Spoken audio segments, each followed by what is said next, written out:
Good evening friends. Arjun education classes में आप लोगों का स्वागत है। फ्रेंड्स, जीके जीएस का एंशिएंट हिस्ट्री का आज हम लोग क्वेश्चन देखेंगे 11 से, जो प्रैक्टिस सेट नंबर 2 है। कल हम लोगों ने 1 देखा था। निम्न में से कौन सी स्मृति प्राचीनतम है? मनुस्मृति, याज्ञवल्क्य स्मृति, नारद स्मृति, पराशर स्मृति? कौन सी है? मनुस्मृति। मनुस्मृति। इसका व्याख्या देखिए। भारत में वेदों के उपरांत सर्वाधिक मान्यता और प्रचलन मनुस्मृति का ही है।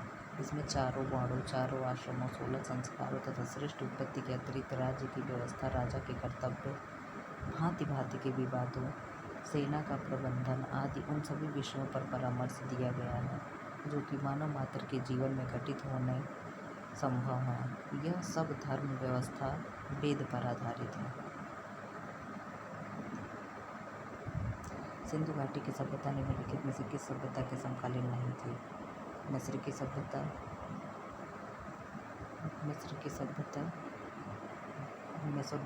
मेसोपोटामिया की सभ्यता, चीन की सभ्यता, क्रीट की सभ्यता? क्या नहीं था? क्रीट की सभ्यता। क्रीट की सभ्यता प्राचीन यूनानी सभ्यता की जननी कही जाती है। प्रश्न नंबर 3 क्या कह रहा है?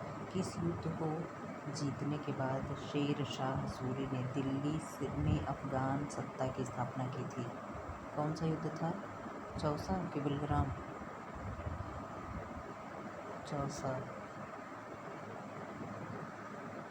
चौसा का युद्ध भारतीय इतिहास में लड़े गए महत्वपूर्ण युद्धों में से एक है।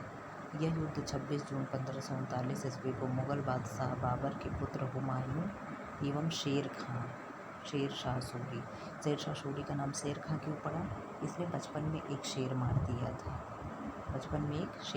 था, तब इसका नाम शेर शाह सूरी पड़ गया था। की सेनाओं के मध्य गंगा नदी के उत्तरी तट पर स्थित चौसा नामक स्थान पर लड़ा गया था, तब से इसका नाम क्या हो गया? चौसा का युद्ध।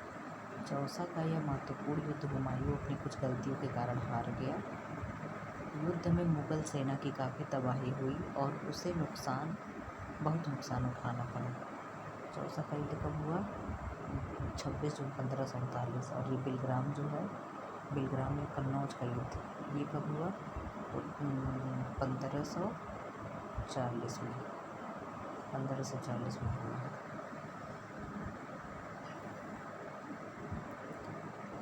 छठी से चौथी शताब्दी ईसा पूर्व में मगध सर्वाधिक शक्तिशाली राज्य के रूप में उभरा। इतिहासकारों के अनुसार इसके क्या कारण थे? अच्छी उपज, लोहे की खदानें, गंगा तथा उपनदियों के कारण आवागमन सुलभ, जंगली क्षेत्रों में हाथी की उपलब्धता। नीचे दिए गए कूट का प्रयोग कर सही उत्तर दें। केवल 1 एवं 2, 2 एवं 3, 3 एवं 4, 1, 2, 3, 4 सभी। क्या होगा? 1, 2, 3, 4 सभी। मगध क्षेत्र में खेती की उपज खास तौर पर अच्छी होती थी। लोहे की खदान भी आसानी से उपलब्ध थी, जिससे उपकरण तथा हथियार बनाना सरल होता था। जंगली क्षेत्रों में हाथी उपलब्ध थे, जो सेना के लिए महत्वपूर्ण थे। तब क्या था? हाथी और घोड़े ही तो थे। गंगा तथा इसकी उपनदियों से आवागमन सस्ता व सुलभ था।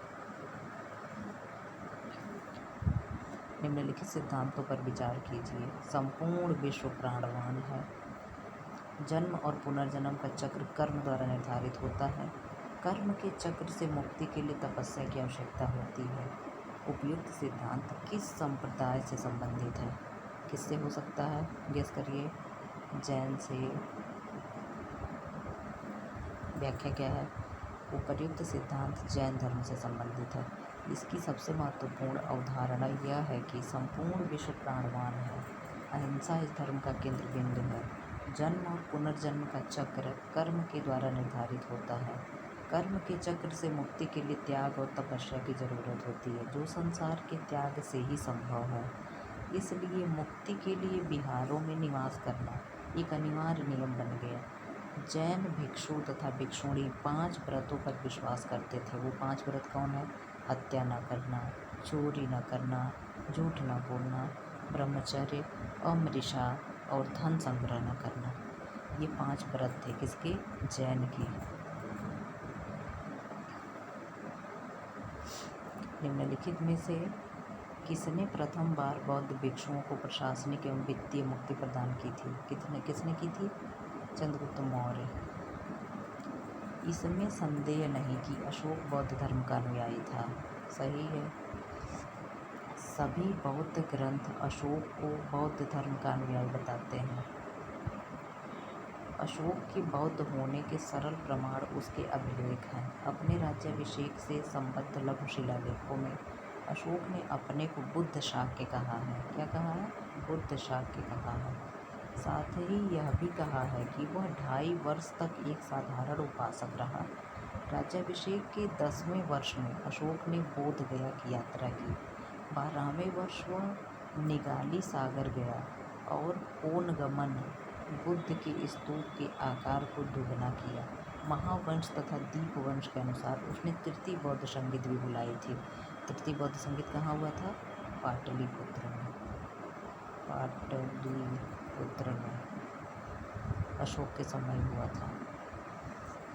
प्रश्न नंबर 17 यहाँ के हिसाब से 7।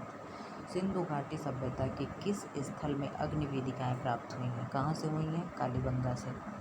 कालीबंगा सिंधु घाटी सभ्यता का एकमात्र प्रमुख स्थल है। यहाँ से ऊँटों की हड्डियाँ, अग्नि वेदिकाएँ, जोते हुए खेत आदि प्रमुख साक्ष्य प्राप्त हुए हैं। प्रश्न नंबर 18। पुनर्जागरण काल में ग्रीको रोमन प्राचीन अध्ययन में रुचि को किस नाम से जाना जाता था? किस नाम से? मानववाद। पुनर्जागरण काल में ग्रीको रोमन आदि प्राचीन अध्ययन में रुचि को मानववाद नाम से जाना जाता गया। ऋग्वेद में निम्न में से किसका उल्लेख नहीं मिलता है? कृषि का, यव का, व्रीहि का। अब इसमें व्रीहि किसको कहते हैं? चावल को। किसको कहते हैं?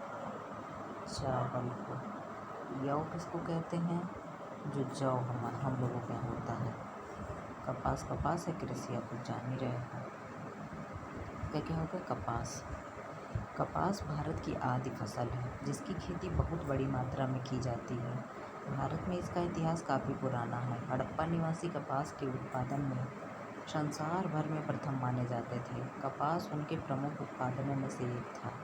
भारत से ही 327 ईसा पूर्व के लगभग यूनान में इस पौधे का प्रचार हुआ।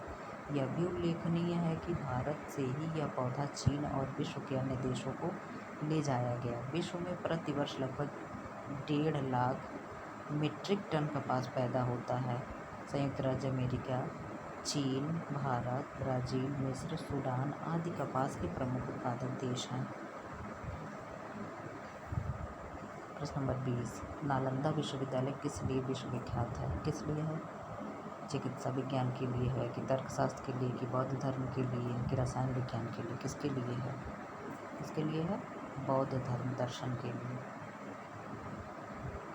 नालंदा में बौद्ध धर्म के अतिरिक्त हेतु विद्या, शब्द विद्या, चिकित्सा शास्त्र, अथर्ववेद तथा सांख्य दर्शन से संबंधित विषय भी पढ़ाए जाते थे। युआन च्वांग ने लिखा था कि नालंदा के 1,000 विद्वान, सहस्त्र मतलब 1,000, 1,000 विद्वान आचार्यों में से 100 ऐसे थे जो सूत्र और शास्त्र जानते थे। 503 विषयों में पारंगत थे और 50 विषयों में। केवल शीलभद्र ही ऐसे थे जिनकी सभी विषयों में समान गति थी। वेद कितने हैं? 4। कौन कौन से?